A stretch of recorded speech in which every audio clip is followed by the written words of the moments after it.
Welcome to this tutorial on basic integration. Today, we'll learn about indefinite integrals of algebraic functions, starting with fundamental formulas, and then working through 5 practical examples. Before diving into examples, let's review the basic integration formulas. The indefinite integral of a function f of x is written as the integral of f of x dx, and it represents the family of all antiderivatives of f, differing by a constant c. Let's start with the first basic formula. The integral of x to the power of n dx equals x to the power of n plus 1 divided by n plus 1 plus c, where n is not equal to -1. This is the power rule for integration, and is the inverse of the power rule for differentiation. Here are a few more essential formulas. The integral of a constant a dx is a times x plus c. The integral of x dx equals x squared over 2 plus c.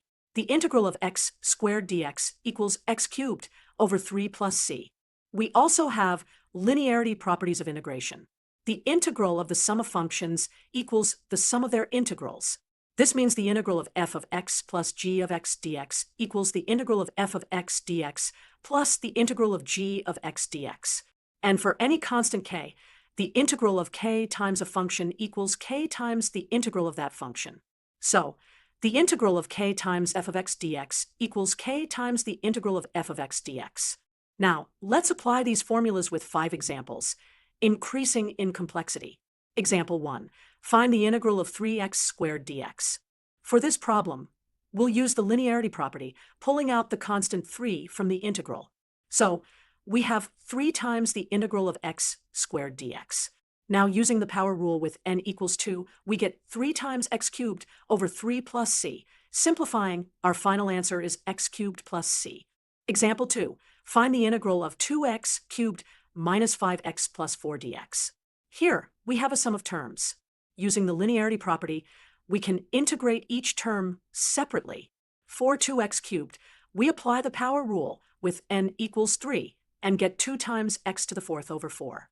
For negative 5x, we use the power rule with n equals 1, obtaining negative 5 times x squared over 2.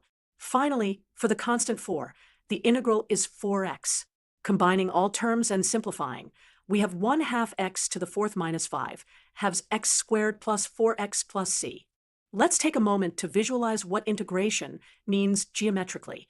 If we consider the function f of x equals x squared, the indefinite integral gives us the family of antiderivatives, which are f of x equals x cubed over 3 plus c. The constant c shifts the curve vertically, creating different antiderivatives for the same function.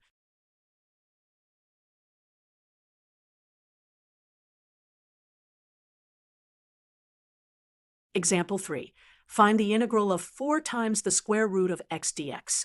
First, we rewrite the square root of x as x to the power of 1/2. So, we have the integral of 4x to the power of 1/2 dx.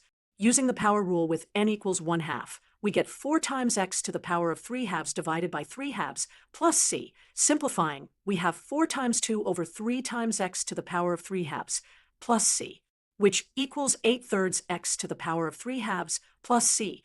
We can rewrite this as 8/3 times x square root of x plus c. Example 4. Find the integral of 3 over x to the power of 5 dx.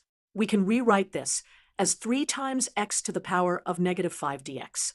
Applying the power rule with n equals -5, we integrate to get 3 times x to the power of -4 divided by -4 plus c. Simplifying, we have 3 times -1 over 4 times x to the power of -4 plus c, which equals -3 over 4 times x to the power of -4 plus c. Finally, we can rewrite this as -3 over 4 times 1 over x to the power of 4 plus c. Example 5. Find the integral of 2x squared plus 3 over the cube root of x dx. This is slightly more complex because we have 2 different terms. First, let's rewrite the cube root of x as x to the power of 1/3. Now we have the integral of 2x squared plus 3 times x to the power of -1/3 dx. Using the linearity property, we can break this into the integral of 2x squared times x to the power of -1/3 dx, plus the integral of 3 times x to the power of -1/3 dx. Simplifying the exponents, we have the integral of 2x to the power of 5 over 3 dx plus the integral of 3x to the power of negative 1/3 dx, applying the power rule for each term. For the first term, with n equals 5 over 3, we get 2 times x to the power of 8 over 3 divided by 8 over 3, plus a constant. For the second term, with n equals negative 1/3, we get 3 times x to the power of 2/3 divided by 2/3, plus another constant. Combining and simplifying, the first term becomes 2 times 3 over 8 times x to the power of 8 over 3, which is 3 over 4 times x to the power of 8 over 3. The second term becomes 3 times 3 over 2 times x to the power of 2 over 3, which is 9 over 2 times x to the power of 2 over 3. Combining everything, our final answer is 3 over 4 times x to the power of 8 over 3 plus 9 over 2 times x to the power of 2 over 3 plus c.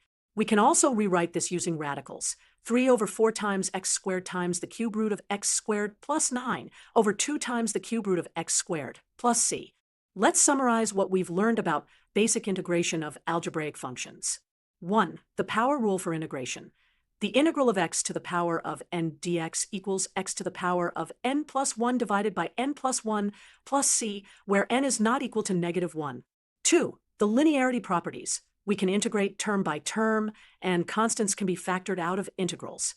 3. General steps for integrating algebraic expressions. Break the expression into simpler terms. Apply the appropriate formula for each term. Simplify the result, and remember to include the constant c. Practice is key to mastering integration. Try a variety of problems to strengthen your understanding of these concepts.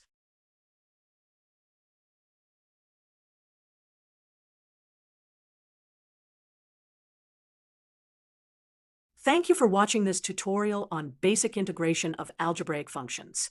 Remember that integration is the inverse process of differentiation, and with practice, you'll be able to solve even more complex integration problems.